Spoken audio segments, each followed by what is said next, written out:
नमस्कार दोस्तों, टीम आयाम के यूट्यूब क्लासेस पे आपका हार्दिक स्वागत है। आज की क्लास में हम राष्ट्रपति की शक्तियां पढ़ेंगे।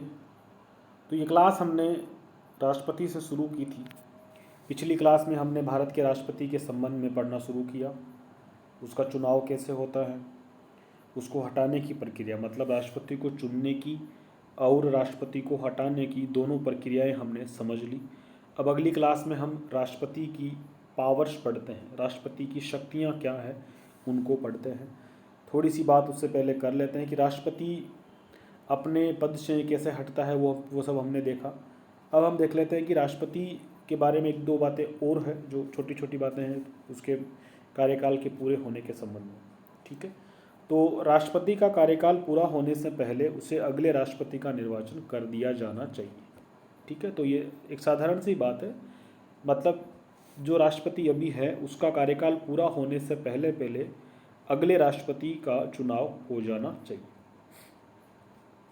अब आगे बात और लिखी गई है, यदि चुनाव नहीं हो पाता है तब निवर्तमान जो अभी राष्ट्रपति है वो अपने पद पर बना रहता है जब तक चुनाव न हो। मान लो किसी कारणवश, जैसे अभी कोरोना वगैरह, ऐसा कोई विशेष परिस्थिति उत्पन्न हो जाए, तो ऐसी स्थिति में अगर चुनाव मान लो समय पर नहीं हो रहा है, तो ऐसी स्थिति में जो राष्ट्रपति होता है वो अपने पद पर बना रहता है, कोई दिक्कत वाली बात नहीं है। ठीक है, और यदि किसी कारण से, चाहे मृत्यु से, त्यागपत्र से, या उसको हटा दिया, ऐसे कारण में अगर बीच में ही राष्ट्रपति का पद समाप्त हो जाता है, वो पद खाली हो जाता है, तो अगले 6 माह के भीतर नए राष्ट्रपति का चुनाव करवा दिया जाता है। बात को समझे। अगर मान लो हमने चुन तो लिया, चुनाव हो गया, वोट डल गए, राष्ट्रपति बन गए, ठीक है, और उसको अगर हटाना हो बीच में तो हमें पता है। उसके अलावा भी मान लो राष्ट्रपति की मृत्यु हो गई, उसने इस्तीफा दे दिया। इस्तीफा किसे देते हैं? राष्ट्रपति, उपराष्ट्रपति को ध्यान रखना। भारत का राष्ट्रपति अपना इस्तीफा किसे देता है? उपराष्ट्रपति को देता है। क्लियर? तो ऐसी स्थिति में अगर बीच में ही पद खत्म हो जाता है, राष्ट्रपति अपने पद से त्यागपत्र दे देता है या फिर किसी और कारण से वो पद पर नहीं रहता है, तो ऐसी स्थिति में 6 महीने के भीतर नए राष्ट्रपति का चुनाव करा दिया जाना चाहिए। क्लियर? अब हमारे सामने आती है राष्ट्रपति की शक्तियाँ, राष्ट्रपति की पावर्स क्या है। पावर्स ऑफ प्रेसिडेंट, राष्ट्रपति की शक्तियाँ हमें पढ़नी, इसको अच्छे से आप अब नोट्स बना करके लिखिए। राष्ट्रपति की शक्तियाँ कौन कौन सी? ठीक है, तो राष्ट्रपति की शक्तियाँ आपको समझनी है। 7 प्रकार की शक्तियाँ आप राष्ट्रपति की कैटेगराइज कर सकते हैं। कितने प्रकार की शक्तियाँ हमारे राष्ट्रपति के पास होती है, तो आप लिखेंगे 7 प्रकार की शक्तियाँ हैं। पहली शक्ति जिसे कह सकते हो कार्यपालिका शक्ति, विधायी शक्ति, न्यायिक शक्ति, वित्तीय शक्ति, सैन्य शक्ति, कूटनीतिक शक्ति और आपातकालीन शक्ति। क्लियर? तो राष्ट्रपति के पास 7 प्रकार की शक्तियाँ होती है, इनको आप लिख लीजिए। 7 प्रकार, अब कैसे कैसे हैं वो डिटेल में पढ़ेंगे, लेकिन एक बार तो आप इन 7 को लिख लीजिए। कार्यपालिका शक्ति मतलब कार्यपालिका के संबंध में, विधायी शक्ति कानून निर्माण में, विधायिका में क्या शक्ति इनकी होती है उसके बारे में बात होगी। न्यायिक शक्तियाँ, तो न्यायपालिका से जुड़ी हुई कौन सी शक्तियाँ राष्ट्रपति के पास है उनके संबंध में बात होगी। वित्तीय शक्तियाँ भी राष्ट्रपति के पास होती है, सैन्य शक्तियाँ भी होती है, कूटनीतिक शक्तियाँ भी होती है और आपातकालीन शक्तियाँ भी राष्ट्रपति के पास होती है। तो सबसे पहले हम पढ़ेंगे कार्यपालिका शक्ति। कौन सी शक्ति? कार्यपालिका शक्ति, एग्जीक्यूटिव पावर। एग्जीक्यूटिव पावर्स, कार्यपालिका शक्तियाँ। संघ की समस्त कार्यपालिका शक्तियों का प्रयोग राष्ट्रपति के नाम से किया जाता है। इस बात को लिख लीजिए। संघ मतलब केंद्र करेंगे आप, याद रखने के लिए, वरना संघ याद रखो। संघ का मतलब केंद्र सरकार, केंद्रीय कार्यपालिका। तो संघ की समस्त कार्यपालिका शक्तियों का प्रयोग किस व्यक्ति के नाम से किया जाता है? राष्ट्रपति के नाम से किया जाता है। यानी कि राष्ट्रपति कार्यपालिका का प्रमुख होता है। भारत के द्वारा जो भी बाहर कोई काम हो रहा है ना, तो वो भारत के राष्ट्रपति के नाम से होगा, ना कि प्रधानमंत्री के नाम से। मतलब राष्ट्रपति की स्थिति आपको मैं अगर देसी भाषा में समझाऊं तो आप देसी शब्दों में, प्रैक्टिकल शब्दों में ऐसे समझिए, घर में जो दादाजी होते हैं, परदादाजी होते हैं, उनकी पोस्ट जो होती है ना घर में, परिवार में, कुछ वैसी ही पोस्ट हमारे यहाँ राष्ट्रपति की है। मान सम्मान इज्जत घर का मुखिया पूरा है, लेकिन प्रैक्टिकली घर में काम कौन करते हैं? जो एक्टिव लोग होते हैं, पिताजी, ताऊ जी, चाचा जी, ये लोग मिल करके करते हैं। लेकिन जब परिवार का मुखिया बताने की बात आए, ठीक है ना, रिश्तेदारों के अंदर कोई भाई हमारे परिवार के सबसे बुजुर्ग व्यक्ति कौन है, तो वो बताने की बात आए तो परदादाजी दादाजी को आगे करते हैं। कुछ वैसी स्थिति भारत के राष्ट्रपति की है। मान सम्मान इज्जत सब कुछ पूरा है, लेकिन ज़्यादा शक्तियाँ, ये कहने की शक्तियाँ सबके सब, ये सारी की सारी शक्तियाँ अगर प्रैक्टिकली पूछना चाहे वास्तविक रूप से, तो वो प्रधानमंत्री उसकी टीम की तरफ से आती है। इसलिए लोकप्रिय नेता कौन है? प्रधानमंत्री है। लेकिन कार्यकारी पालिका का प्रमुख एग्जाम के लिए अगर आपको याद करना पड़े तो आप निश्चित तौर पर किसे बताएंगे? कार्यपालिका का प्रमुख आप बताएंगे राष्ट्रपति को। ठीक है, चलिए, तो याद रखेंगे कार्यपालिका की शक्तियों में याद क्या करना है? पहली बात, संघ की समस्त कार्यपालिका शक्तियों का प्रयोग राष्ट्रपति के नाम से होगा। राष्ट्रपति कार्यपालिका का प्रमुख होता है, इसीलिए उसके नाम से होगा। ठीक है, राष्ट्रपति प्रधानमंत्री की नियुक्ति करता है। अगली चीज कार्यपालिका का, क्योंकि प्रधानमंत्री और सभी मंत्री कार्यपालिका का हिस्सा होते हैं। कार्यपालिका का मतलब है कार्य करने वाली, विधायिका का मतलब है कानून बनाने वाली। तो विधायिका कानून बना के छोड़ देती है, कार्यपालिका कानून को लागू करती है। समझे बात को? विधायिका कार्यपालिका में अंतर क्या है? विधायिका का मतलब है विधान बनाने वाली, कानून बनाने वाली संस्था।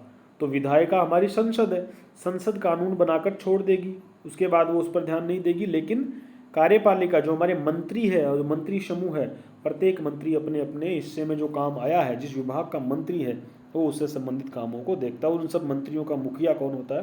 प्रधानमंत्री होता है। तो राष्ट्रपति कार्यपालिका का प्रमुख होगा। कार्यपालिका की सभी शक्तियों का जो प्रयोग है वो राष्ट्रपति के नाम से किया जाएगा।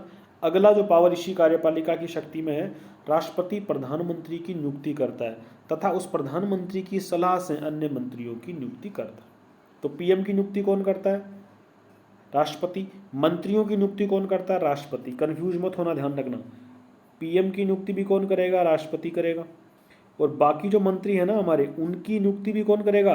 राष्ट्रपति करेगा। तो ये जो कार्यपालिका में अधिकतर काम कौन कर रहा है? नियुक्तियों के राष्ट्रपति कर रहा है। तो देखो, केंद्र के मामले में जब भी कुछ आए ना, तो नियुक्तियों के मामले में 99% अगर आप लिखना चाहें तो आप याद रखना राष्ट्रपति होगा। किसी भी प्रकार की नियुक्ति करनी होगी तो अधिकांशतः आंसर क्या होगा? राष्ट्रपति ही आएगा। क्लियर? तो यहाँ पर प्रधानमंत्री की नियुक्ति और उसके मंत्रियों की नियुक्ति राष्ट्रपति ही करेगा। पीएम केवल सलाह देगा, सलाह होगी, लेकिन वास्तविक साइन किसके होंगे? सिग्नेचर किसके होंगे? राष्ट्रपति के होंगे। क्लियर? तो दो शक्तियां पढ़ ली, कार्यपालिका में दो पावर आ गए।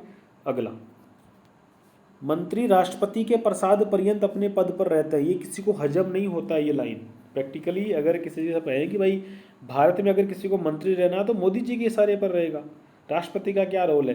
लेकिन एग्जाम के लिए आपको, क्योंकि सिग्नेचर जो है ना फाइनली वो प्रेसिडेंट के होते हैं, तो वो सवाल एग्जाम के लिए हमें याद क्या करना पड़ेगा? मंत्री जो होते हैं वो राष्ट्रपति के प्रसाद पर्यंत अपने पद पर बने रहते हैं। लेकिन एक्चुअल में अगर व्यवहारिक रूप से देखें तो वो प्रसाद पर्यंत, प्रसाद का मतलब कृपा होती है, कृपा होती है। तो वो हमारे पीएम की कृपा पर रहेंगे, उस पार्टी की कृपा पर रहेंगे। तो सीधी सी बात है, आज प्रैक्टिकली भारत में मोदी जी की कृपा से सभी मंत्री बनेंगे। किसी को मंत्री रहना तो मोदी जी की कृपा से ही तो रहेगा। अगर मोदी जी को लगेगा ये मंत्री ठीक नहीं, उसको हटा सकते हैं। लेकिन जो सिग्नेचर करने वाला काम है, फाइनली काम जो है वो राष्ट्रपति के सिग्नेचर से होता है। इसलिए हम एग्जाम के लिए, किताबों में लिखने के लिए किसको बोलेंगे? राष्ट्रपति के प्रसाद पर्यंत। ये सवाल गलत मत करके आना, कई लोग प्रैक्टिकली सोचने लग जाते हैं एग्जाम हॉल में बैठ के, ठीक है? वैसा नहीं होता। तो क्लियर? राष्ट्रपति के प्रसाद पर्यंत मंत्री अपने पद पर बने रहते हैं। ठीक है, अगला पावर, राष्ट्रपति कार्यपालिका के कार्यों के संचालन के लिए नियम बना सकता है। पावर है कि भाई मंत्री कैसे अपने काम को करेंगे, कुछ नियम वो जो है वो राष्ट्रपति के साइन, सब इनके सिग्नेचर से। यहाँ देखो, ध्यान रखना एक जिंदगी में, इसमें पॉलिटी के सवालों में हमेशा ध्यान रखना, राष्ट्रपति कोई भी काम अपने मन से नहीं करेगा। ये सारे काम जो कर रहा है ना, राष्ट्रपति का प्रत्येक काम मंत्रिपरिषद, प्रधानमंत्री की जो टीम होती है उस टीम की सलाह पर करेगा। ये जो यहाँ संचालन बनाने के नियम जो भी करना है ना, वो राष्ट्रपति जो है प्रधानमंत्री और उसकी टीम की सलाह से काम करता है। ये सिर्फ फॉर्मेलिटी के लिए दी हुई है, एक्चुअल में अपने हाथ से, अपने खुद के हाथ से, वो मन से, अपने दिल से कुछ भी नहीं करता, अपने विवेक से कुछ भी नहीं करते। सारे के सारे काम मंत्रिपरिषद की सलाह से। पहले ही हमने 74 में बात को काट के रख दिया है कि भाई मंत्रिपरिषद होगी जो राष्ट्रपति को सलाह देगी और उसकी सलाह पर ही राष्ट्रपति काम करेगा। कोई भी एक भी काम राष्ट्रपति अपने मन से नहीं करता। एक काम राष्ट्रपति अपने मन से कर सकता है, वो है अगर प्रधानमंत्री की अचानक मृत्यु हो जाए, अचानक इस्तीफा दे दे, तो वो अपने मन से किसी एक व्यक्ति को प्रधानमंत्री नियुक्त कर सकता है कुछ समय के लिए। या ऐसी स्थिति बन जाए कि चुनाव के बाद किसी भी दल को बहुमत नहीं मिला है, ऐसी स्थिति में वो एक अपने हिसाब से देख लेता है कि मैं किस दल के नेता को मुख्यमंत्री प्रधानमंत्री बनाऊं। ये इतना ऐसा ही विवेक चलता है। जैसे ही सरकार प्रभाव में आती है, जैसे ही सरकार बनती है और जैसे ही मंत्रिपरिषद बाद में आती है, उसके बाद राष्ट्रपति कोई भी काम अपने मन से, अपने विवेक से नहीं करता। इस बात को गांठ बांध के रख लीजिए। चलो, तो राष्ट्रपति कार्यपालिका के कार्यों के संचालन के लिए नियम विनियम बना सकता है। अगला पावर, मंत्रियों के बीच कार्यों का विभाजन। अब देखो, कार्यों का विभाजन कौन करता है? प्रधानमंत्री करता है प्रैक्टिकली, तो है ना, हमको पता है, अखबारों से पढ़ते हैं, सब कुछ जानते हैं। लेकिन एग्जाम के लिए आपको याद करना है वो राष्ट्रपति, मतलब सही वास्तव में आंसर क्या होगा? राष्ट्रपति होगा। तो सारे काम राष्ट्रपति यहाँ पर कर रहा है। राष्ट्रपति प्रधानमंत्री से सूचनाएं मांग सकता है। भाई कौन से डिपार्टमेंट में क्या हो रहा है, राष्ट्रपति प्रधानमंत्री से इस प्रकार की सूचनाएं मांग सकता है। ठीक है। राष्ट्रपति राज्यपालों की नियुक्ति करता है। सारी नियुक्तियां ऐसी कार्यपालिका की पावर में आ जाएगी। केंद्र शासित प्रदेशों के प्रशासकों की नियुक्ति करता है। जो यूनियन टेरिटरी है उनके प्रशासक होते हैं, उन प्रशासकों की नियुक्ति भी राष्ट्रपति करता है। तो सारी नियुक्तियां राष्ट्रपति ही करेगा। महान्यायवादी, जो केंद्र सरकार का वकील होता है, अटॉर्नी जनरल ऑफ इंडिया, महान्यायवादी, ठीक है, जैसी भाषा में आसान शब्दों में बताऊं तो केंद्र सरकार का वकील, उसकी नियुक्ति भी कौन करता है? राष्ट्रपति। तो एक बात रट लीजिए, सारी नियुक्तियां राष्ट्रपति करता है। ठीक है। महान्यायवादी राष्ट्रपति के प्रसाद पर्यंत अपने पद पर रहता है। ध्यान रखना, पीएम वगैरह मत कर देना। केग की नियुक्ति भी CAG, controller and auditor general, महालेखा नियंत्रक, आगे पढ़ेंगे इसके बारे में, चैप्टर है पूरा, लेकिन फिलहाल केग याद रखिए। केग की नियुक्ति कौन करता है? राष्ट्रपति करता है। तो प्रधानमंत्री की नियुक्ति, मंत्रियों की नियुक्ति, राज्यपालों की नियुक्ति, प्रशासकों की नियुक्ति, महान्यायवादी की नियुक्ति और केग की नियुक्ति, ये सभी नियुक्तियां राष्ट्रपति करता है। और कौन सी पावर में आती है, किस प्रकार की शक्तियों में कहेंगे? कार्यपालिका शक्तियों में हम कहेंगे। तो ये हमने क्या पढ़ी? हमने राष्ट्रपति की कार्यपालिका वाली शक्तियां पढ़ ली। क्लियर? तो कार्यपालिका की ये शक्तियां हुई, राष्ट्रपति के पास होती हैं। चलो आगे और कुछ नियुक्तियां देखते हैं। और कौन कौन सी नियुक्तियां होती है राष्ट्रपति के द्वारा? राष्ट्रपति निम्नलिखित आयोगों में के मेंबर और उनके अध्यक्षों की नियुक्ति करता है। निर्वाचन आयोग, भारत का जो निर्वाचन आयोग है उसके जो मेंबर होते हैं, निर्वाचन आयुक्त होते हैं, उनकी नियुक्ति भी राष्ट्रपति करता है। वित्त आयोग के अध्यक्ष और मेंबर की नियुक्ति राष्ट्रपति करता है। यूपीएससी, संघ लोक सेवा आयोग, उसके मेंबर, उसके अध्यक्ष, उनकी नियुक्ति राष्ट्रपति करता है। संयुक्त लोक सेवा आयोग, ठीक है, या जो अपने स्टेट वाले जो होते हैं, स्टेट पीएससी जो होते हैं, राज्य लोक सेवा आयोग जैसे हमारे आरपीएससी है, उन सब के, बाकी जो आरपीएससी वगैरह में तो वहाँ राज्यपाल करेगा, सॉरी वो नहीं होगा, लेकिन यूपीएससी और संयुक्त लोक सेवा ये होता है जो आपके दो राज्यों का एक मिलाकर बना दिया जाता है, वहाँ की नियुक्ति कौन करेगा? राष्ट्रपति करेगा। राष्ट्रीय अनुसूचित जाति आयोग, जनजाति आयोग, ओबीसी आयोग, ये सब की नियुक्ति कौन करेगा? राष्ट्रपति करेगा। देखो ओबीसी आयोग में लिखा हुआ 102वां संविधान संशोधन। पहले ओबीसी आयोग जो था वो संवैधानिक संस्था नहीं था, लेकिन 102वें संविधान संशोधन के द्वारा ओबीसी आयोग को संवैधानिक दर्जा दिया गया। तो इन सब संस्थाओं के मेंबर अध्यक्षों की नियुक्ति भी राष्ट्रपति ही करेगा, याद रखिएगा। कुछ वैधानिक आयोग, देखो दो प्रकार के आयोग होते हैं, एक तो होते हैं संवैधानिक, एक होते हैं वैधानिक, यानी इनका दूसरा नाम क्या है? सांविधिक भी आप इन्हें कह सकते हो, सांविधिक भी आप इन्हें कह सकते हो। तो सांविधिक आयोग जो है, यानी कि ये इनका जो है ना, इन आयोगों का उल्लेख आपके संविधान के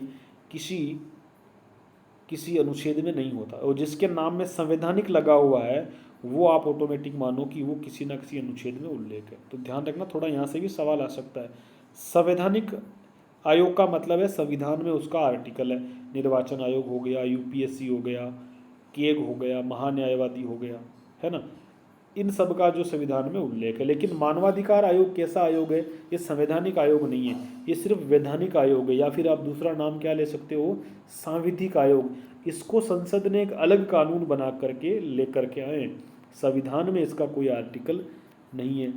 सूचना आयोग, इसका भी संविधान में कोई आर्टिकल नहीं है, कानून बनाया हुआ है आरटीआई वाला, आरटीआई अधिनियम 2009 वाला, ठीक है, 2005 वाला आरटीआई अधिनियम, उसके तहत हम बात करते हैं। महिला आयोग, ये भी अधिनियम से बना हुआ है। अल्पसंख्यक आयोग, अल्पसंख्यक आयोग को भी संवैधानिक दर्जा नहीं है, ध्यान रखना। एससी आयोग, एसटी आयोग और ओबीसी आयोग, इन तीनों को तो अभी संवैधानिक दर्जा है, अल्पसंख्यक आयोग को दर्जा नहीं है। अल्पसंख्यकों का अधिकारी होता है, आयोग को दर्जा नहीं है। सतर्कता आयोग, ये भी क्या है, सांविधिक आयोग है, लेकिन इनके अध्यक्षों की नियुक्ति कौन करता है? राष्ट्रपति करता है। और इन्होंने यहाँ लिखा है जहाँ राष्ट्रपति वहाँ पीएम, मतलब सारे काम किसकी सलाह पर करेगा? प्रधानमंत्री की सलाह पर करेगा, लेकिन करेगा कौन? राष्ट्रपति करेगा। बात क्लियर हुई? आगे बढ़ते हैं। ये अंतर्राज्यीय परिषद का गठन करता है, ये भी कार्यपालिका की शक्ति है। अंतर्राज्यीय परिषद का गठन करता है कौन?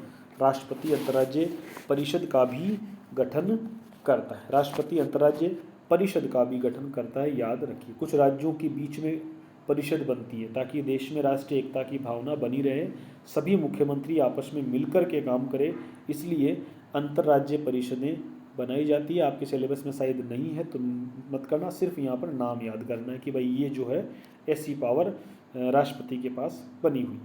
क्लियर? तो कार्यपालिकाई शक्तियाँ पूरी हुई। अब देखते हैं विधायी शक्तियाँ, लेजिस्लेटिव पावर, अंग्रेजी में क्या कहेंगे? लेजिस्लेटिव पावर्स, लेजिस्लेटिव पावर्स, ठीक है। तो विधायी शक्तियाँ कौन कौन सी होती है, विधायिका के संबंध में इनकी कौन कौन सी शक्ति है? तो केंद्र की विधायिका कौन हुई? संसद। संसद के बारे में राष्ट्रपति के पास कौन कौन सी शक्तियाँ हैं उन्हें हम देखेंगे। पहली शक्ति पढ़ते हैं, राष्ट्रपति संसद के सत्रों को आहूत करता है, मतलब शुरू करता है। आहूत का मतलब है बुलाना, ठीक है, तथा उसका शत्रावसान, उनको समाप्त करता है, मतलब रोकता है, ठीक है। तो आहूत करना, शुरू करना, और शत्रावसान का मतलब बंद करना, ठीक है, क्लोज करना।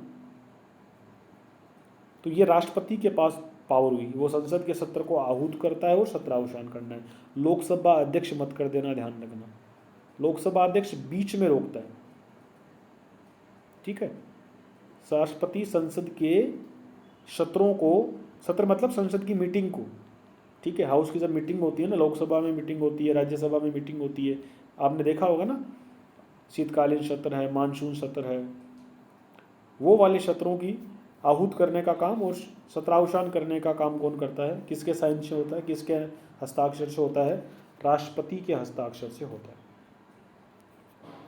क्लियर बात? चलिए आगे बढ़ते हैं।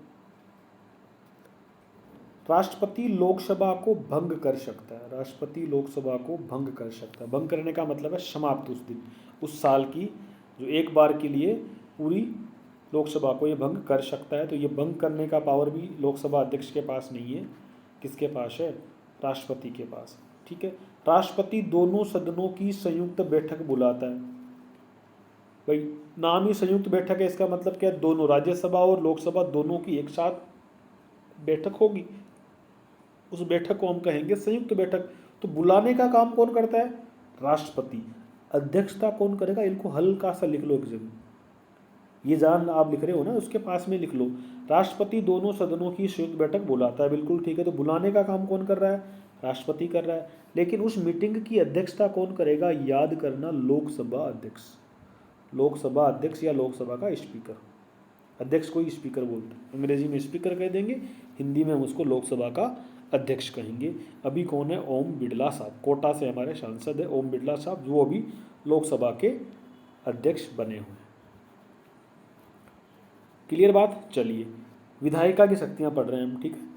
राष्ट्रपति सदन में संदेश भेज सकता है कि अभिभाषण कर सकता है तथा विशेष अभिभाषण देता है, मतलब अभिभाषण देता है। अभिभाषण क्या होता है? जब बजट प्रस्तुत करते हैं ना तब देता है। और प्रत्येक पहली मीटिंग में, ध्यान रखना, हर वर्ष पहली मीटिंग, हर वर्ष पहले सत्र में, देखो ये अभिभाषण कब कब देता है, इसको यहाँ लिख लेते हैं अच्छे से। अभिभाषण देता है राष्ट्रपति, पहले तो ये लिख लो, राष्ट्रपति सदन में संदेश भेज सकता है तथा अभिभाषण कर सकता है, मतलब एड्रेस कर सकता है, भाषण दे सकता है। और कोई विशेष अभिभाषण, मतलब कभी कभी उसको लगे कि भाई देना जरूरी है भाषण, तो वहाँ जाकर देता है, हर बार नहीं देता है, कभी कभी। ठीक है। प्रत्येक साल का प्रतिवर्ष जो पहला सत्र होता है ना, प्रतिवर्ष पहले सत्र में राष्ट्रपति क्या करता है, अभिभाषण देता है। और पहली सरकार का जो पहला सत्र होता है, कोई भी नई सरकार का पहला सत्र होता है ना, उसमें भी राष्ट्रपति क्या करता है, अभिभाषण देता है। तो राष्ट्रपति कब कब देता है अभिभाषण, एक तो हर साल पहला सत्र, प्रत्येक वर्ष, मतलब प्रत्येक वर्ष जो शीतकालीन सत्र होगा जनवरी के बाद आने वाला है, वहाँ पहली मीटिंग में राष्ट्रपति जाएगा और अभिभाषण देगा। और जब भी नई सरकार बनती है, चुनावों के बाद नई सरकार बनती है, तो पहली मीटिंग जब होती है उसमें भी वो क्या करता है, राष्ट्रपति अभिभाषण देता है, पहली मीटिंग में अभिभाषण देता है। तो ये अभिभाषण का दो टाइमिंग इस नोट्स में पूरा नहीं लिखा हुआ है, आप इसको साथ में ऐड कर लें। क्लियर। चलो, राज्यसभा में 12 सदस्यों को मनोनीत कर सकता है तथा लोकसभा में 2 एंग्लो इंडियन को मनोनीत करता है। ये नोट्स थोड़े पुराने हैं, इसलिए थोड़ा सा ध्यान रखिएगा, इसको थोड़ा ठीक से इसको इतना ही लिखो, ये आगे वाला लाइन मत लिखना, ये अब हट चुका, इसका कोई मतलब नहीं रहा। सिर्फ इतना ही लिखोगी, राज्यसभा में 12 सदस्यों को मनोनीत कर सकता है कौन, राष्ट्रपति। राज्यसभा में 12 सदस्यों को मनोनीत कर सकता है, कौन कर सकता है, राष्ट्रपति कर सकता है। लोकसभा में 2 एंग्लो इंडियन वाला मुद्दा अब नहीं रहा, पहले था, लेकिन अभी जो है, अभी 104वां संविधान संशोधन जब हुआ तो उसके द्वारा अनुसूचित जाति और जनजाति की जो रिजर्वेशन वाली सीटें थी उनको तो बढ़ा दिया गया, लेकिन उस एंग्लो इंडियन वाली सीटों के बारे में उनका विस्तार नहीं किया गया, मतलब वो अब रिन्यू नहीं हुई, इसका मतलब वो अब समाप्त मानी जाएगी। एंग्लो इंडियन की सीटें इतने दिन तो होती थी, अगर एंग्लो इंडियन मतलब ऐसे अंग्रेज जो भारत छोड़ के नहीं गए, तो उनके जो वंशज चल रहे हैं उनका भी हमारे लोकसभा में प्रतिनिधित्व था 2 लोगों का। अगर वो चुनाव लड़के नहीं आते थे तो उनको 2 लोगों को मनोनीत राष्ट्रपति के द्वारा उनके समुदाय में से किया जाता था, लेकिन अब उस प्रावधान को क्या है, हटा दिया। ये आप यूँ समझो कि हटा दिया, ठीक है। उनको रिन्यू नहीं किया तो अपने आप हट गए। कोई आपका लाइसेंस होता है, अगर उसको रिन्यू नहीं कराओगे समाप्त हो जाएगा, कुछ वैसा ही यहाँ पर था। तो अब केवल संसद में राज्यसभा के मेंबर ही मनोनीत होते हैं, और कितने होते हैं, 12 हो सकते हैं, ठीक है। और 12 को कौन मनोनीत करता है, भारत का राष्ट्रपति मनोनीत करता है। क्लियर। आगे बढ़ते हैं। यदि लोकसभा में अध्यक्ष उपाध्यक्ष दोनों पद रिक्त हो तो राष्ट्रपति अस्थायी अध्यक्ष नियुक्त कर सकता है। भाई जैसे आपको क्लास का मॉनिटर बना रखा है और आप किसी दिन नहीं जाओ, फिर एक वाइस मॉनिटर बना रखा होता है आपके बाद में, किसी दिन वो बीमार हो जाए, नहीं जाए, तो फिर उस दिन क्या करते हैं, क्लास टीचर किसी और लड़के को खड़ा कर देंगे, भाई तू संभाल ले क्लास को, तुम नाम वाम लिख देना बोलने वाले लड़कों के। ऐसा होता था बचपन में। तो कुछ वैसी स्थिति यहाँ होगी। राष्ट्रपति अगर मान लो स्पीकर उपस्थित नहीं है, उपाध्यक्ष भी नहीं है, दोनों पद रिक्त चल रहे हैं, तो वो किसी तीसरे व्यक्ति को वहाँ के मेंबरों में से उसको अस्थायी अध्यक्ष नियुक्त कर सकता है। नॉर्मल सी बात है, कुछ विशेष नहीं है, ठीक है। यदि राज्यसभा में सभापति व उपसभापति दोनों पद रिक्त हो तो राष्ट्रपति अस्थायी वहाँ पर भी वही काम करेगा, लोकसभा में भी कर सकता है और राज्यसभा में भी कर सकता है, ठीक है। राज्यसभा का सभापति कौन होता है, उपराष्ट्रपति अपने आप ही होता है, ठीक है। चलो, सांसदों की अयोग्यता का निर्णय राष्ट्रपति लेता है चुनाव आयोग की अनुशंसा से। कोई सांसद योग्य है कि नहीं है, कोई सांसद मान लो अयोग्यता के आधार पर बन गया है, नाम छुपा के या अपना एज छुपा के, कुछ भी छुपा के, किसी जाली दस्तावेज से वो अगर लोकसभा का या राज्यसभा का मेंबर बन गया है, तो उस पर निर्णय लेने का काम हमारा सुप्रीम कोर्ट नहीं करता, कौन करता है, राष्ट्रपति करता है, और चुनाव आयोग की अनुशंसा से, चुनाव आयोग के कहने पर करता है, ठीक है। दिल्ली और पुदुचेरी के सांसदों की अयोग्यता का निर्धारण भी राष्ट्रपति ही करता है। क्लियर बात। चलो, कुछ विधेयक राष्ट्रपति की पूर्वानुमति से ही पेश किए जाते हैं। ध्यान रखना, कुछ विधेयक ऐसे हैं, विधेयक मतलब बिल, 2 शब्द होते हैं, एक तो होता है विधेयक, एक होता है अधिनियम। विधेयक क्या होता है, कच्चा चित्र होता है, और जब वो पूरा पक्का बन जाता है तब उसको अधिनियम कहते हैं, यानी कि एक्ट कहते हैं। विधेयक का अंग्रेजी नाम क्या है, बिल है। क्लियर। तो क्या होता है, कुछ बिल ऐसे होते हैं जो राष्ट्रपति की पूर्व सहमति से ही लोकसभा में प्रस्तुत किए जाते हैं। कौन से? धन विधेयक को याद रखोगे, ठीक है। एक तो धन विधेयक और एक नए राज्य के गठन का, नए राज्य के नाम परिवर्तन करने का विधेयक। तो दो प्रकार के बिल ऐसे होते हैं, या कहो तो दो प्रकार के विधेयक ऐसे होते हैं जिनको राष्ट्रपति की पूर्व अनुमति से ही संसद में पेश किया जाता है। राष्ट्रपति की पहले अनुमति लेनी जरूरी होती है। कौन कौन से बिल होते हैं, कौन कौन से?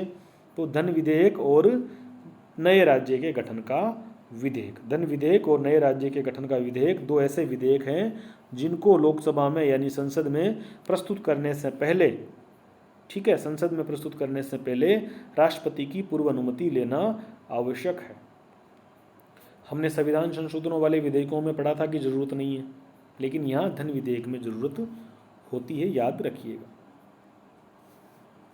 राष्ट्रपति की सहमति के बाद ही कोई विधेयक अधिनियम बनता है। विधेयक का मतलब कच्चा चित्र है, अधिनियम मतलब पक्का चित्र, पुख्ता हो गया हो, साइन हो गया, सील लग गई उस पर।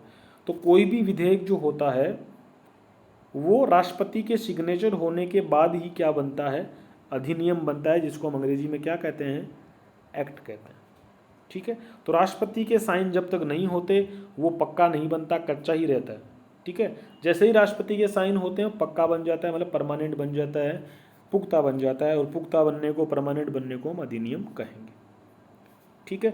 अब देखो, जब भी कोई बिल जो है, जब भी कोई विधेयक राष्ट्रपति के पास आएगा तो सीधी सी बात है, हमने कहा कि राष्ट्रपति के साइन के बाद ये अधिनियम बनेगा, तो पहले वो साइन करवाने आएगा ना। तो जब कोई विधेयक राष्ट्रपति के समक्ष आता है तो उसके पास 3 विकल्प होते हैं, और ये विकल्प उसको कौन देता है, अनुच्छेद 111 देता है। याद करने की आवश्यकता नहीं है, अनुच्छेद नहीं करना, बाकी तो तीनों याद करने की भी क्या क्या उसके पास तीनों पावर होते हैं। अपनी सहमति दे दे, मतलब कि साइन कर दे, मतलब वो क्या कर दे, भाई आपके सामने आया, आपने साइन कर दिए, पास हो गया, कोई दिक्कत नहीं है, ठीक है, कोई राजी बेराजी वाली बात नहीं है, ठीक है। दूसरी बात क्या कर सकता है, सहमति के रोक ले, पास में ड्रॉवर में डाल दिया, भाई जाओ बाद में देखेंगे, मतलब क्या कर दिया, रोक लिया। तीसरा क्या होता है ऑप्शन, पुनर्विचार के लिए लौटाना। तीसरा पावर उसके पास क्या है, वापस लौटा देते हैं। जैसे आप जाते हो ना अपनी कॉपी चेक कराने सर के पास, तो आपकी कॉपी चेक करके साइन करके आपको भाई बढ़िया है, गुड, बहुत शाबाश, तो हो गया काम, बढ़िया, जितने नंबर आए तो ठीक है, पास हो गए हम। दूसरा काम कर सकता है, वापस लौटा, मतलब एक बार देख के आओ, कुछ गलतियां हो सकती है इसमें, दोबारा देख लो, ये हो गया पुनर्विचार के लिए लौटाना। एक होता है पास में ड्रॉवर में रख दी, बोला कल आना परसों आना बाद में देखेंगे, तो वो होता है सहमति के लिए रोकना। 3 पावर जब भी साइन कराने जाओगे राष्ट्रपति के पास विधेयक को लेकर के, तो राष्ट्रपति के पास 3 पावर होती है। एक तो क्या होती है, अपनी सहमति दे दे, मतलब साइन कर दे, हस्ताक्षर कर दे, सहमति को रोक ले, या तीसरा है पुनर्विचार के लिए लौटा दे। ये पावर होती है राष्ट्रपति के पास, वीटो पावर इसे कहते हैं। क्लियर। एक चीज पढ़ना, राष्ट्रपति अध्यादेश जारी कर सकता है, राष्ट्रपति अध्यादेश जारी कर सकता है। राष्ट्रपति क्या कर सकता है, राष्ट्रपति अध्यादेश जारी कर सकता है। अध्यादेश क्या होता है, जब भी सदन सत्र में नहीं होता है, जब संसद का सत्र नहीं चल रहा हो और सरकार को लगे कि कोई बहुत ज़रूरी कानून बनाना बहुत आवश्यक हो गया है, कोई कानून बनाना बहुत ज़रूरी हो गया है, और हमारी संसद भी सत्र में नहीं है, तो इमरजेंसी के अंदर कोई कानून बनाना हो तो उसे हम कहते हैं अध्यादेश पावर। ऐसे पावर जब संसद, जब हमारी विधायिका, जब हमारी संसद सत्र में नहीं हो, मीटिंग नहीं चल रही हो, सब एमपी अपने अपने क्षेत्र में घूम रहे हो, उस समय अगर ऐसा समय आए कि छुट्टियां चल रही हो, कहने का मतलब जैसे आपकी स्कूल की छुट्टियां चलती है ना, वैसे अगर संसद की छुट्टियां चल रही हो, उस समय अगर कानून बनाने की कोई ज़रूरी पड़ जाए, तो उस समय एक इमरजेंसी का रास्ता होता है कानून बनाने का, उसे क्या कहते हैं, अध्यादेश कहते हैं। क्लियर। राष्ट्रपति केग, यूपीएससी आदि के प्रतिवेदनों को संसद में रखता है, यानी कि रिपोर्ट होती है। यूपीएससी अपने हर साल जो है वो अपनी रिपोर्ट रखता है कि कितने साल हमने कितने आईएएस बनाए, कितने आईपीएस बनाए, कितने लड़कों ने फॉर्म भरा, उसमें लड़कियों ने कितना फॉर्म, सारी पूरी एक कंप्लीट रिपोर्ट होती है उनकी साल भर की। हाईएस्ट कौन रहा, इस बार ट्रेंड क्या रहा है, हिंदी मीडियम के विद्यार्थी कितने हैं, कितने पास हुए, इंग्लिश मीडियम से कितने आए, गुजराती मीडियम से कितने, सारा एक अच्छा चिट्ठा यूपीएससी अपना पूरा साल भर का किसको सौंपता है, राष्ट्रपति को सौंपता है। राष्ट्रपति उसे संसद में रखता है, इसे कहते हैं प्रतिवेदन संसद में पेश करना। ठीक है। अगली पावर क्या है, राष्ट्रपति निम्न केंद्र शासित प्रदेशों में शांति, विकास व अच्छे शासन के नियम बना सकता है। मतलब यूनियन टेरिटरी में कुछ पावर उसको दी गई है कि वहाँ पर वो कुछ कानून और नियम बना सकता है। तो हम कह सकते हैं अंडमान निकोबार द्वीप समूह, ए और एन का मतलब है अंडमान निकोबार द्वीप समूह, दादर नगर हवेली, दमन दीव। ध्यान रखना दमन दीव और दादर नगर हवेली को भी एक कर दिया है, ज्योग्राफी का सवाल बन करके आ सकता है। और लक्षद्वीप, इन जगहों पर वो है जो है कुछ नियम बना सकता है शांति और अच्छे प्रशासन के लिए। इस बात को आप याद जरूर रखेंगे। ठीक है। जो अध्यादेश का पावर मैंने आपको पढ़ाया है ना, इसका आर्टिकल याद कर लीजिए 123, बहुत बहुत ज़्यादा महत्वपूर्ण है। 123 आप याद कर लीजिए, आर्टिकल 123 अध्यादेश से संबंध में होता है। यदि पुडुचेरी में विधानसभा भंग हो तो उसके लिए भी राष्ट्रपति कानून बना सकता है। पुडुचेरी की मान लो विधानसभा भंग हो गई, ठीक है, तो वहाँ पर भी राष्ट्रपति कानून बना सकता है, कोई बड़ी बात नहीं है। तो इस तरीके से हमने जो विधायकीय शक्तियाँ थी, विधायी शक्तियाँ थी राष्ट्रपति की, कानून के संबंध में शक्तियाँ थी, लोकसभा के प्रति, राज्यसभा के प्रति जो पावर राष्ट्रपति को दे रखी है, उनको हमने पढ़ा।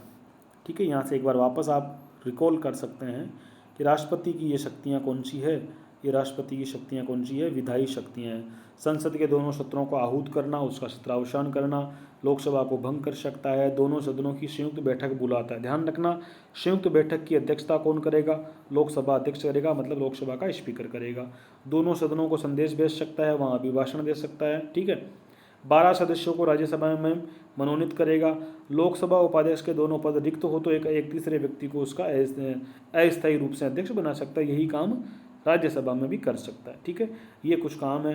फिर हमने देखे कि 2 विधेयक ऐसे होंगे, धन विधेयक और नए राज्यों के गठन का विधेयक। इनको जब भी पेश करना होगा राष्ट्रपति की पूर्व अनुमति होगी। तो पावर है ना राष्ट्रपति की इसके पास। ठीक है। चलो, फिर हम देख सकते हैं कि जब साइन कराने जाएं, जब भी कोई नया बिल हमने पेश किया और अंतिम रूप से जब साइन कराने जाएं, तो राष्ट्रपति के पास 3 मौके होते हैं, 3 पावर होती है। कौन सी? वो तो कि या तो बिल को अपनी सहमति दे दे, सहमति देने का मतलब होता है साइन करना। ठीक है। और सहमति को रोक सकता है या फिर पुनर्विचार के लिए लौटा सकता है। पुनर्विचार के लिए जब लौटाता है ना, वहाँ ध्यान रखिएगा, पुनर्विचार के लिए लौटाने के बाद अगर संसद उसको वापस भेज दे, चाहे चेंज करके भेजे चाहे बिना कोई चेंज करके भेजे, अगली बार जब भी लौटाएं ना वापस, जब भी संसद वापस भेजें, तो अगली बार उसे स्वीकार करने के सिवाय राष्ट्रपति के पास कोई अवसर नहीं होता, उसे स्वीकार करना ही पड़ता है। ठीक है। राष्ट्रपति अध्यादेश जारी कर सकता है, आर्टिकल याद रखिएगा 123। राष्ट्रपति के गो यूपीएससी के प्रतिवेदन को संसद में रखता है, प्रतिवर्ष रखता है। राष्ट्रपति के पास इन जो यूनियन टेरिटरीज में कानून बनाने का उसके पास पावर है। चलिए, वित्तीय शक्तियाँ पढ़ते हैं। तीसरी पावर कौन सी आई? वित्तीय शक्तियाँ। ठीक है। फाइनेंस के संबंध में पावर्स, फाइनेंशियल पावर्स। बजट राष्ट्रपति की ओर से पेश किया जाता है। देखो ध्यान रखना, बजट का जो उस दिन भाषण करता है ना, अखबार में जो फोटो आती है ना, वो तो आती है हमारे वित्त मंत्री की, लेकिन वही एग्जाम के लिए कौन याद करना है? एग्जाम के लिए वित्त मंत्री मत करके आना, कौन पेश करता है? राष्ट्रपति की ओर से। सवाल पूछ लेगा सीधा सीधा, प्रत्येक वर्ष संसद में बजट किसकी ओर से पेश किया जाता है? तो आप टीवी में भाषण देते हुए निर्मला सीतारमण जी को देखते हो, हमारी वित्त मंत्री है ना, उनको आप भाषण देते देखते हो, लेकिन एग्ज़ाम का आंसर क्या होगा? वहाँ राष्ट्रपति याद करना। राष्ट्रपति प्रतिवर्ष जो है संसद में बजट पेश करता है। धन विधेयक राष्ट्रपति की पूर्वानुमति से पेश किया जाता है, ये भी फाइनेंशियल पावर होगी। अनुदान की मांगे राष्ट्रपति की पूर्वानुमति से पेश की जाती है। अनुदान की मांगों से मतलब है किस मंत्रालय को कितना पैसा चाहिए। ठीक है। तो वो जो मांग होती है ना, वे कितना पैसा दे, तो उसके लिए पहले राष्ट्रपति से पूर्वानुमति ली जाती है। सब फॉर्मेलिटीज है, राष्ट्रपति यहाँ पर मना नहीं करेगा, सब उनको हाँ ही होने वाली है। ठीक है। वित्त आयोग के सदस्यों की नियुक्ति राष्ट्रपति करता है। तो ये फाइनेंस वाली हुई ना पावर, तो वित्त आयोग के मेंबर की नियुक्ति पहले ही पढ़ चुके हैं हम, राष्ट्रपति करता है। ठीक है। संघ की जो आकस्मिक निधि होती है, कोई मान लो कोई ऐसी इमरजेंसी में खर्च करने वाली चीज़ हुआ है, कोई इमरजेंसी, मान लो कोविड आ गया था, तो ये आकस्मिक निधि का हमें यूज करना होगा, तो इसका जो पैसा अगर निकालना है तब भी हमको राष्ट्रपति का सिग्नेचर चाहिए। तो ये आकस्मिक निधि भी राष्ट्रपति के अधीन होती है। तो ये राष्ट्रपति की न्यायिक शक्तियाँ हो गई। बजट राष्ट्रपति पेश करता है, धन विधेयक राष्ट्रपति की पूर्वानुमति से पेश किया जाता है, अनुदान की मांगे राष्ट्रपति की पूर्वानुमति से पेश की जाती है, वित्त आयोग के सदस्यों की नियुक्ति भी राष्ट्रपति करता है, संघ की आकस्मिक निधि राष्ट्रपति के अधीन होती है, याद रखिएगा। न्यायिक शक्तियाँ, जुडिशियल पावर्स, न्यायिक शक्तियाँ कौन सी है? पहली, राष्ट्रपति सुप्रीम कोर्ट और हाई कोर्ट के न्यायाधीशों की नियुक्ति करता है। सुप्रीम कोर्ट चाहे वो चीफ जस्टिस हो चाहे कोई जस्टिस हो, हाई कोर्ट के उनकी नियुक्ति कौन करता है? ध्यान रखना, हाई कोर्ट और सुप्रीम कोर्ट। अब हाई कोर्ट वाले में राज्यपाल मत कर देना, गड़बड़ हो जाएगी। हाई कोर्ट और सुप्रीम कोर्ट दोनों के जजों की नियुक्तियां कौन करता है? राष्ट्रपति करता है। इस बात को अच्छे से याद रखिएगा। सुप्रीम कोर्ट और हाई कोर्ट दोनों कोर्टों के जजों की नियुक्तियां किसके साइन से होती है? राष्ट्रपति के सिग्नेचर से होती है। राष्ट्रपति सुप्रीम कोर्ट से सलाह मांग सकता है, 143 अनुच्छेद 143 कहता है राष्ट्रपति सुप्रीम कोर्ट से सलाह मांग सकता है। राष्ट्रपति क्षमा कर सकता है, कोई मान लो किसी ने अपराध किया हो तो राष्ट्रपति उसको जीवन दान दे सकता है। राष्ट्रपति की जो क्षमादान शक्तियाँ हैं ना, थोड़ा उनको समझो। राष्ट्रपति किसी को जीवन दान दे सकता है, ठीक है। तो निम्नलिखित मामलों में राष्ट्रपति क्षमादान की शक्तियों का प्रयोग कर सकता है। मतलब किसी को फांसी की सज़ा हुई है ना, तो उसके पास सुप्रीम कोर्ट में जाने के बाद अंतिम ऑप्शन क्या बचता है? वो राष्ट्रपति के सामने मर्सी पिटीशन दायर करता है, क्षमा याचिका दायर करता है कि मुझे आप अंतिम अवसर है, मेरा जीवन बचा सकते हैं, ठीक है। तो ध्यान रखिएगा किन किन जगहों पर कर सकता है, किन किन जगहों पर नहीं कर सकता, इसको याद रखिए। क्लियर? यदि सैन्य न्यायालय ने किसी व्यक्ति को दंडित किया हो, सैन्य न्यायालय मतलब कोर्ट मार्शल किसी का हो, मिलिट्री वगैरह सेना में किसी सैनिक को कोई सजा हुई हो, वहाँ से अगर वो सीधा राष्ट्रपति के पास अपनी सजा की माफ़ी करवाने के लिए आ सकता है। किसी व्यक्ति को संघीय कानून के उल्लंघन के लिए दंडित किया गया हो, केंद्रीय कानून के लिए उसको दंडित किया गया हो। और तीसरा है मृत्यु दंड के सभी मामलों में, जिसको फांसी की सजा हुई हो, फांसी की सजा हो चाहे किसी कानून के तहत हुई, चाहे राज्य वाले कानून के तहत हुई हो चाहे केंद्रीय कानून के तहत हुई हो। 3 मामले आपको याद करनी है। राष्ट्रपति की क्षमादान शक्तियाँ किन 3 मामलों में काम आती है?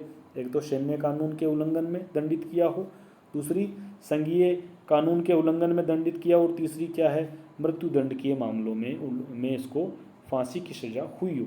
यानी आपको अगर ये पूछा कि निम्नलिखित में से किस मामलों में राष्ट्रपति की क्षमादान शक्तियाँ प्रयोग होती है, तो ये बोल देगा केवल फांसी की सजा वाले मामलों में। ऐसा नहीं है, 3 मामले बनते हैं, तीनों याद रखिएगा, ठीक है। अब देखो कौन कौन सी शक्ति जो राष्ट्रपति की क्षमादान शक्तियाँ ना, उनके कुछ नाम हैं, उनको भी याद करिएगा। राष्ट्रपति की क्षमादान शक्तियों के कुछ नाम हैं। पहली शक्ति का नाम है पार्डन, PARDON, ठीक है। इसके तहत क्या होता है? व्यक्ति को पूर्णतः क्षमा किया जाता है, व्यक्ति अपराध पूर्वक की स्थिति में आ जाता है, कंप्लीट माफ़ी। पार्डन का मतलब होता है पूर्ण माफ़ी। क्या होता है? पार्डन का मतलब क्या होता है? पूर्ण माफ़ी, कंप्लीट माफ़ी। जा मौज कर छोड़ दिया तुझे, चाहे तूने कितना ही बड़ा अपराध किया हो, कोई फर्क नहीं पड़ता, राष्ट्रपति क्या करता है? उसे छोड़ देता है। क्लियर? तो ये होती है। अब देखो ये काम भी राष्ट्रपति मन से नहीं कर रहा है, इसके लिए भी प्रधानमंत्री की मंत्रिपरिषद उसकी हेल्प करती है। राष्ट्रपति कोई भी काम अपने मन से नहीं करता, कोई भी काम, हर काम राष्ट्रपति प्रधानमंत्री और उसकी मंत्रिपरिषद से पूछेगा।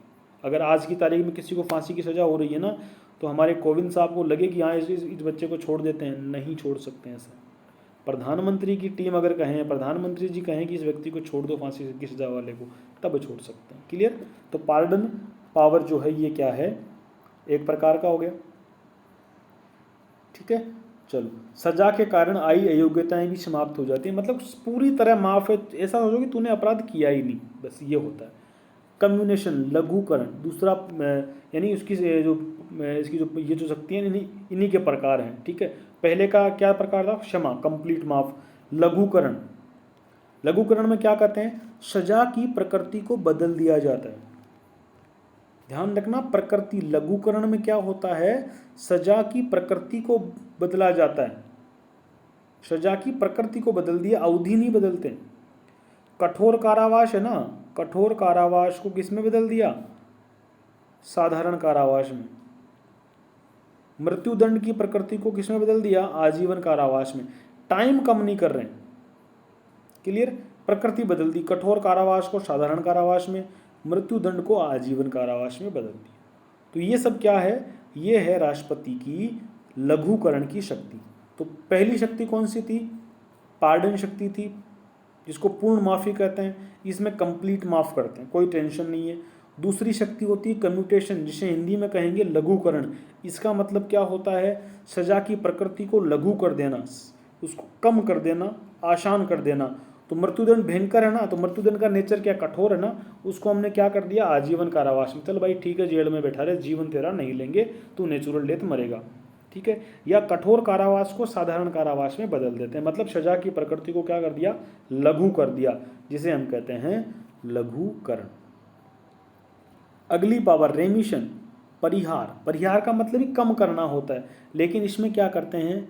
ध्यान रखिएगा, सजा की अवधि को कम किया जाता है। जैसे आपको 12 साल की सजा हुई, इसको कम करके 5 साल कर दिया, तो ये क्या है? ये लघुकरण नहीं है, ये परिहार है। दोनों में ही देखो, लघुकरण में भी कम किया जा रहा है, परिहार में भी कम किया जा रहा है। लेकिन लघुकरण में क्या कर रहे हैं? प्रकृति कम कर रहे हैं, और परिहार में क्या कर रहे हैं? अवधि कम कर रहे हैं। पै से पै मत मिलाना, परिहार से प्रकृति मत मिलाना, मतलब पै से पै मत मिलाना, तो आपको याद रह जाएगा। क्लियर बात? चलो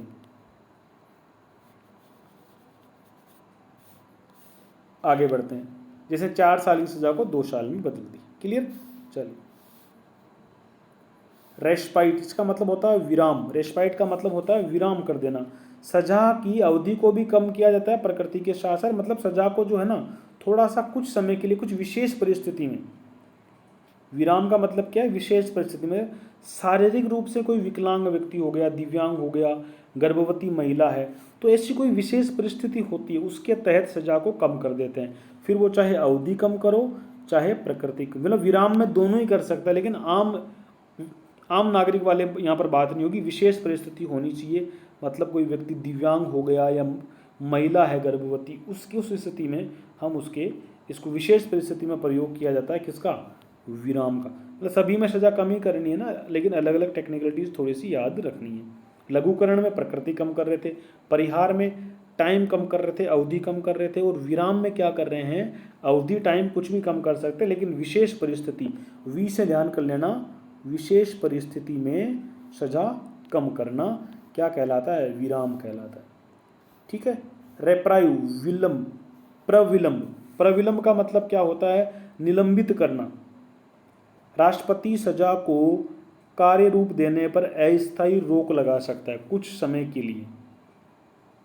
जैसे मान लो किसी को 26 तारीख को सजा होने वाली है और उसने 15 तारीख को एप्लीकेशन लगाई, तो राष्ट्रपति वो कहता है कि मेरे घर पे मेरी बच्ची की शादी है, मुझे वो जो शादी वो अगले महीने है, मुझे 15-20 दिन की मोहलत दे दी जाए। तो 15-20 दिन तक उसकी जो फांसी की रोक है, फांसी की सजा है, उसको रोक दिया।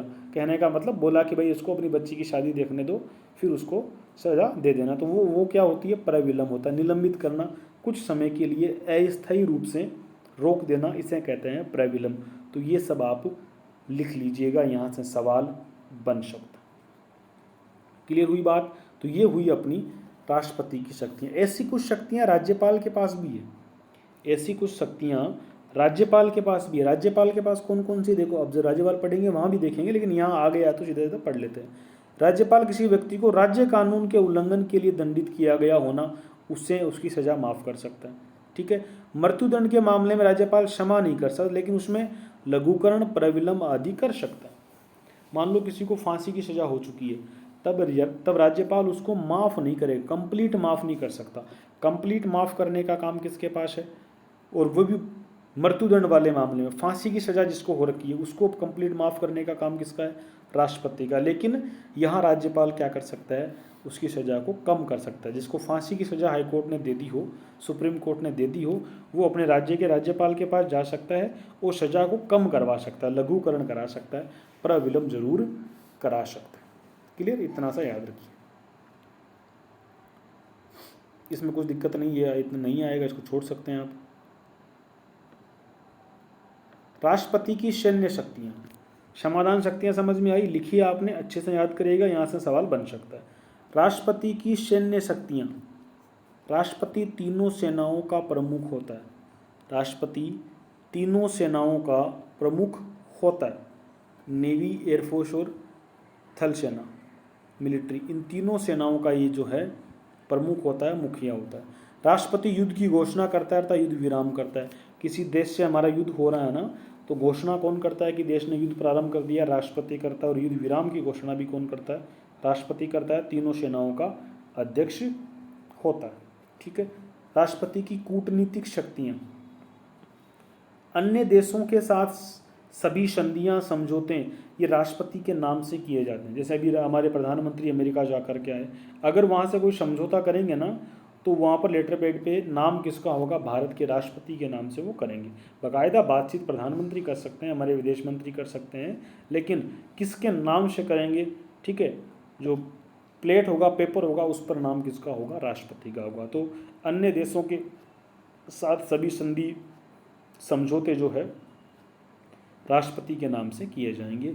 अन्य देशों में हमारे राजदूत और उच्चायुक्तों की नियुक्ति भी राष्ट्रपति करता है। दूसरे देशों में हमारे जो राजदूत बनाए जाते हैं उनकी नियुक्ति भी कौन करता है? भारत के राष्ट्रपति करते हैं। क्लियर? आपातकालीन शक्तियाँ, कौन कौन सी आपातकालीन शक्तियाँ हैं? राष्ट्रपति 3 प्रकार के आपातकाल की घोषणा कर सकता है। आपातकाल की घोषणा कौन करता है? राष्ट्रपति करता है। पहला तो है राष्ट्रीय आपातकाल, इसका अनुच्छेद याद रखिएगा 352। राष्ट्रपति किस अनुच्छेद के तहत राष्ट्रीय आपातकाल की घोषणा करता है? अनुच्छेद 352 के तहत। बहुत अच्छी तरह से याद रखिएगा। राज्यों में आपातकाल जिसे हम राष्ट्रपति शासन कहते हैं, वो 356 या 365, एक और अनुच्छेद दो लिख लीजिए, 356 या 365, इन दोनों के तहत राज्यों में आपातकाल की घोषणा कर सकता है, जिसे राष्ट्रपति शासन कहते हैं। एक होता है वित्तीय आपातकाल और इसका अनुच्छेद है 360। राष्ट्रपति किस अनुच्छेद के तहत वित्तीय आपातकाल की घोषणा कर सकता है? अनुच्छेद 360। ये याद रखिएगा, यहाँ से बहुत महत्वपूर्ण सवाल सीधा सीधा बनाया जा सकता है। क्लियर?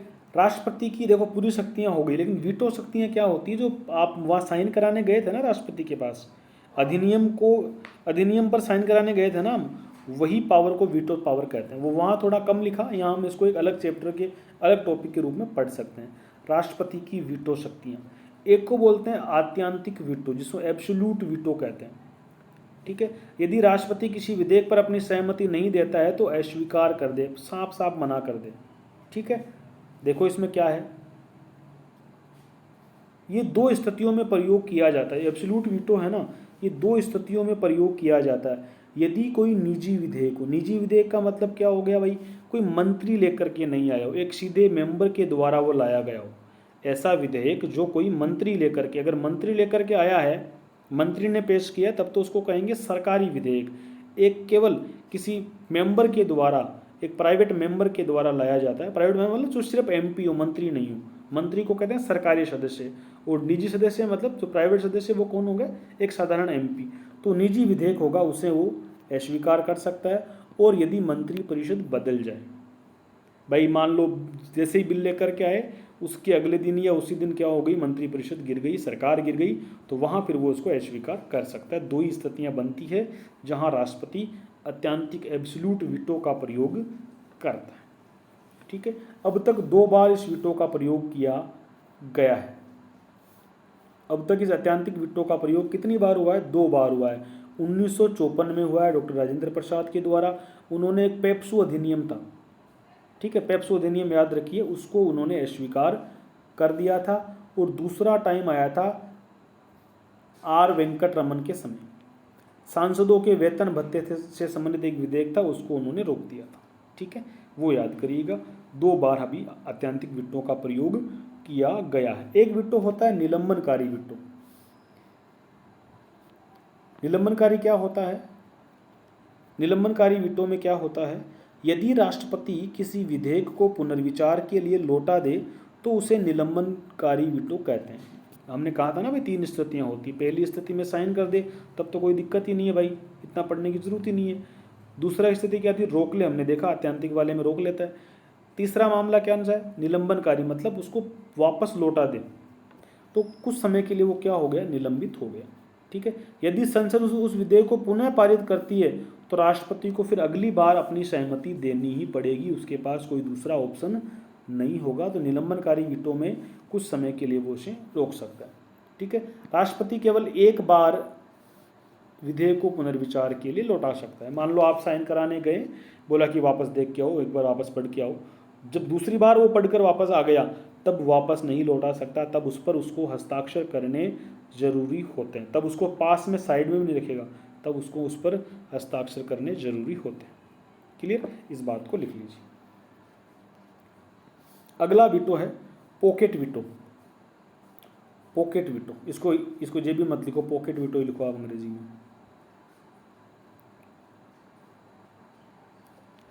किसी विधेयक पर हस्ताक्षर करने के लिए राष्ट्रपति समय सीमा से बंधा नहीं, इस बात को याद, 14 दिन, 15 दिन, 2 महीने, ऐसा कुछ भी नहीं है। किसी भी विधेयक पर हस्ताक्षर करने के लिए राष्ट्रपति समय सीमा से बंधा नहीं है। अतः राष्ट्रपति किसी विधेयक पर न सहमति दे, उसे अस्वीकार करें और उसे पुनर्विचार के लिए लौटाएं तथा विधेयक केवल राष्ट्रपति के टेबल पर पड़ा रहे बिना किसी प्रतिक्रिया के, इसे ही पॉकेट वीटो कहते हैं। मतलब कुछ भी नहीं करे वो, जेब, पॉकेट का मतलब जेब में होता है ना, लेके जेब में डाल लिया, ना तो पुनर्विचार के लिए कहा, ना उसको अस्वीकार किया, कुछ भी नहीं किया, जेब में डाल लिया, उसे क्या कहते हैं, पॉकेट वीटो कहते हैं। ठीक है, ये एक बार प्रयोग में लाया गया, किसके समय, ज्ञानी झैल सिंह के समय लाया गया था। भारतीय डाक विधेयक के संबंध में इसे हम याद करेंगे। तो ज्ञानी झैल सिंह 1986 में उनके द्वारा भारतीय डाक विधेयक के संबंध में ये लेकर के इसका प्रयोग हुआ, ज्ञानी झैल सिंह के द्वारा। पॉकेट वीटो का मतलब कुछ भी नहीं करना, निलंबन भी नहीं करना, पुनर्विचार वाला मामला नहीं करना, उसको अस्वीकार भी नहीं करना, ये सब जो होता है उसे हम कहेंगे पॉकेट वीटो। कुछ नहीं करना, जेब में डाल लेना, पॉकेट वीटो। एक होता है क्वालिफाइंग वीटो। एक ध्यान रखना है, क्वालिफाइंग वीटो भारत में नहीं है, ध्यान रखना इस बात का, ये अमेरिका में होता है। तो क्वालिफाइंग वीटो, बाकी जो वीटो पढ़ाए हैं मैंने 3 आपको, पॉकेट वीटो, निलंबनकारी वीटो और एब्सोल्यूट वीटो, तीनों के तीनों वीटो भारत के राष्ट्रपति के पास पावर है, वो इस्तेमाल करता है। लेकिन चौथा वीटो बता रहा हूँ, क्वालिफाइंग वीटो, ये भारत का राष्ट्रपति इसको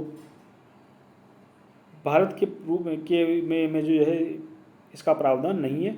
अमेरिका के संविधान में, तो हमारे को ये नहीं पढ़ना, बस इतना याद करना होता क्या है। राष्ट्रपति किसी विधेयक को अस्वीकार करता है या वापस लौटाता है तो विधानमंडल उस विधेयक को विशेष बहुमत से पुनः पारित कर देती है, तो राष्ट्रपति की सहमति की आवश्यकता नहीं होती, इसे क्वालिफाइंग वीटो कहते हैं। भारत में ये बिल्कुल भी ऐसा कोई प्रावधान नहीं, ध्यान रखना इसमें। अमेरिका के राष्ट्रपति के पास ये वीटो होता है। ठीक है, और अमेरिका में जो पॉकेट वीटो होता है ना, अमेरिका में 10 दिन के भीतर उसको सहमति या असहमति देनी होती है। भारत में तो कोई ऐसा टाइम लिमिट है ही नहीं, ये अमेरिका का टाइम लिमिट।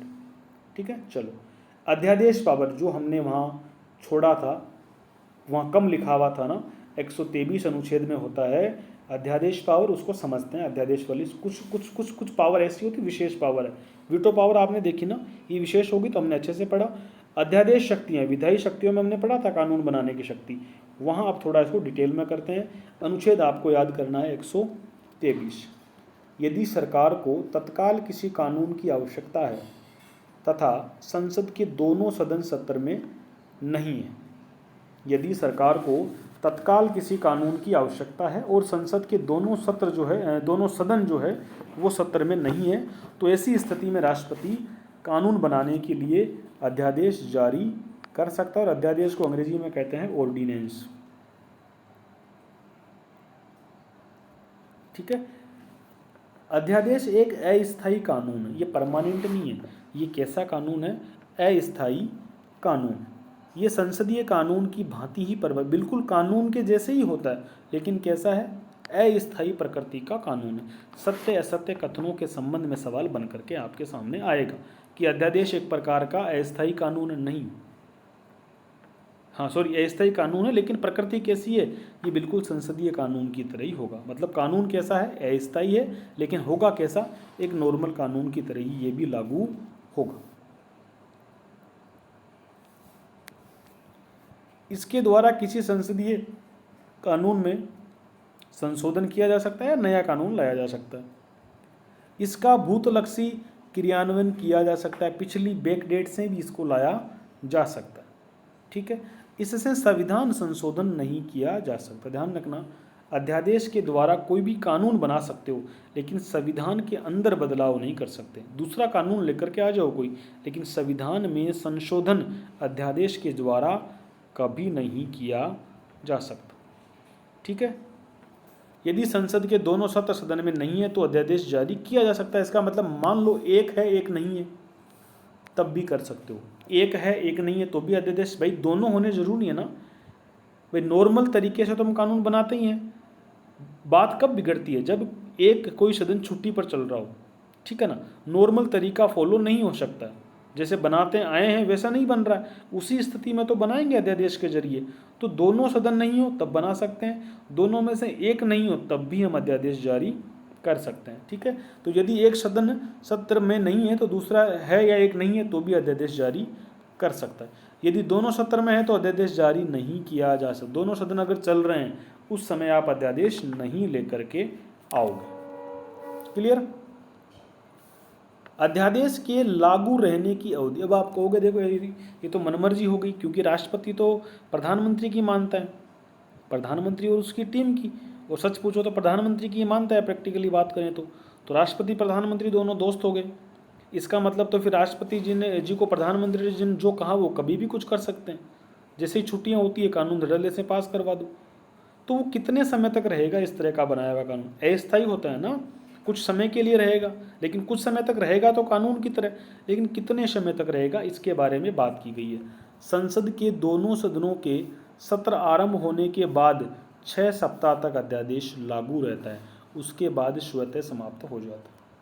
कहने का मतलब कितने समय तक रहता है, अगली बार जब भी वापस मीटिंग, जब भी छुट्टियां खत्म होगी, वापस संसद खुलेगी, उसके खुलने के दोनों सदनों के आरंभ होने के बाद कितने सप्ताह तक, 6 सप्ताह तक। कई भाई 6 महीने याद करके जाते हैं, 6 महीने मत याद करके जाना, 6 सप्ताह याद करके जाना। कितना होता है, 6 सप्ताह आप याद रखेंगे। कितने समय तक, 6 सप्ताह तक जो है अध्यादेश जीवित रह सकता है। किस तारीख से, दोनों सदनों की अगली मीटिंग, वापस बैठक शुरू होने से दोनों सदनों के सत्र आरंभ होने के बाद कितने टाइम तक, 6 सप्ताह। या फिर आप 6 सप्ताह नहीं करो ना तो सीधा सीधा 42 दिन याद कर लो।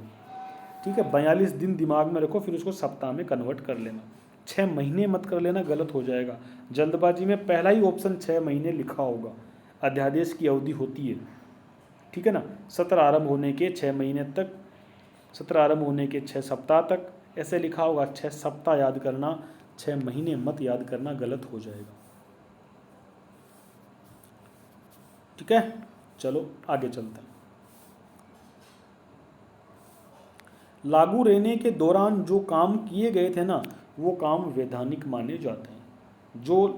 जो लागू रहा उसके समय तक जो आपने काम किए वो काम सारे के सारे कैसे माने जाएंगे, वैधानिक माने जाएंगे। मतलब जब तक रहा तब तक कानून रहा, 6 सप्ताह तक कुछ अगर नहीं किया संसद ने तो समाप्त हो जाएगा। ठीक है, एक केस याद करना, डीसी वाधवा केस। वाद कह लो हिंदी में, अंग्रेजी में कह लो केस। डीसी वाधवा केस हुआ था 1987 का। टाइम याद रखिएगा। केसों का एक क्रम पूछा था पिछली बार आरएस में 2018 में। तो संविधान में जो भी महत्वपूर्ण केस आए ना, उनका एक वर्ष याद जरूर करिएगा, कौन से वर्ष में आए। आपको क्रम पूछ लेगा या फिर उनका कौन सा मुद्दा रहा उसके संबंध में पूछेगा। तो डीसी वाधवा केस का क्या निर्णय रहा, सुप्रीम कोर्ट ने निर्णय दिया कि अध्यादेश की शक्ति का दुरुपयोग नहीं किया जा सकता। दुरुपयोग कैसे हो सकता है भाई, जब तक मीटिंग चली तब तक तो आपने कुछ किया नहीं, और जैसे ही मीटिंग खत्म हुई आप अध्यादेश लेकर के आ गए। क्योंकि मीटिंग जब चल रही होती है, संसद जब सत्र चल रहा होता है, तब तक तो विपक्ष उसमें हंगामा करता है ना। आपसे सवाल जवाब पूछेगा, बहस करेगा, आप कोई अपनी मनमर्जी का कानून थोड़ी लेकर के आ सकते हो। लेकिन जैसे ही मीटिंग खत्म हुई बहाना बना लो कि भाई देखो मीटिंग खत्म हो गई, हमको इमरजेंसी में बनाना पड़ रहा है, हम बना रहे हैं। ऐसा इसका दुरुपयोग नहीं कर सकते आप। अर्थात किसी अध्यादेश को संसद में पारित कराने का प्रयास किए बिना एक ही लेख के साथ बार बार जारी, मतलब आप तो हो गए ना, फिर जैसे ही 6 सप्ताह खत्म हुए फिर इसका सत्र खत्म हुआ, फिर अगले साल फिर ले आए, फिर खत्म हुआ फिर ले आए, मतलब बार बार आप नहीं ला सकते। बिहार में हुआ था एक बार, देखो ये जो अध्यादेश का पावर होता है ना, ये दोनों जगह काम करता है, संसद में भी काम करता है, स्टेट में भी काम करता है। तो ये मुद्दा स्टेट से जुड़ा हुआ था, लेकिन सुप्रीम कोर्ट ने दोनों के लिए ही बात कही थी। बिहार के राज्यपाल ने क्या किया, 1967 से लेकर 1981 के मध्य एक ही कानून को 256 बार जारी कर दिया। कितनी बार? भाई इमरजेंसी एक बार दो बार होती है, और एक बार दो बार के बाद अगर आपको लग रहा है ना वो कानून बनाए रखना है, तो आप जो नॉर्मल तरीका, जब भी मीटिंग होती है तब करवा लो। कुछ बच्चे होते हैं ना क्लास में, जो सर से सवाल क्लास में तो पूछते नहीं है, रोजाना क्लास के बाद पूछते हैं। ऐसे होते हैं ना जो अपने आप को अलग दिखाना चाहते हैं, छुट्टी होने के बाद शाम को सर को फ़ोन करते हैं, सर ये बताओ। जब क्लास में होते हो तभी पूछ लिया करो, जब क्लास के अंदर जो चीज़ पूछने की होती है उसी समय कर लो।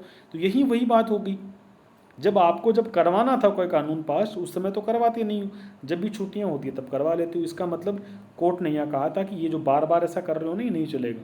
67 से लेकर 81 इतने सालों में 256 बार एक ही कानून को बार बार करवाया, तो कोर्ट ने कहा कि ऐसा इसमें आप दुरुपयोग इसका नहीं कर सकते। कोर्ट ने कहा कि ऐसा करना कार्यपालिका की जो है उसमें कार्यपालिका का विधायिका के क्षेत्र में हस्तक्षेप है। ठीक है, ये कार्यपालिका का विधायिका के क्षेत्र में अतिक्रमण की तरह माना जाएगा। इसको लिख लीजिए लैंग्वेज को।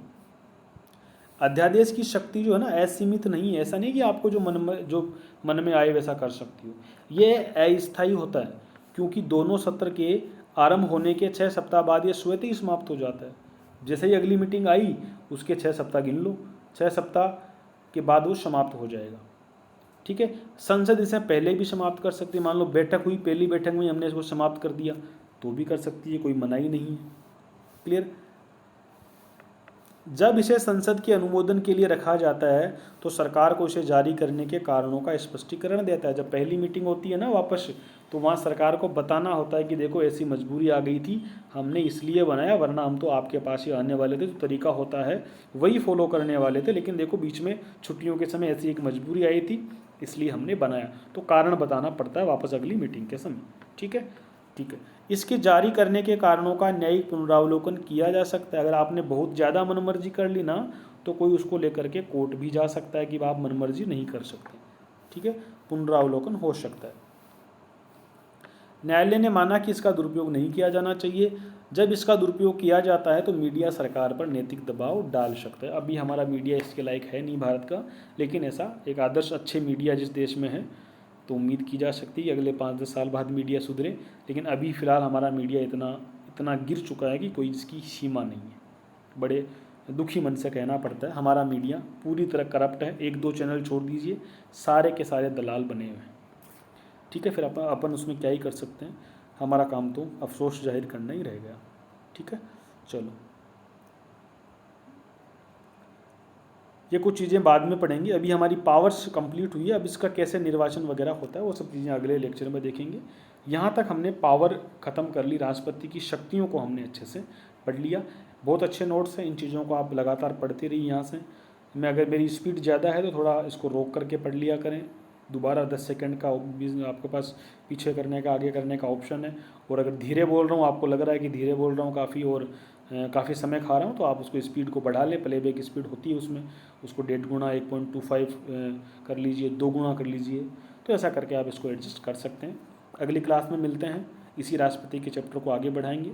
तब तक के लिए ऑल द बेस्ट मेरी ओर से। आप सभी को बहुत बहुत शुभकामनाएं।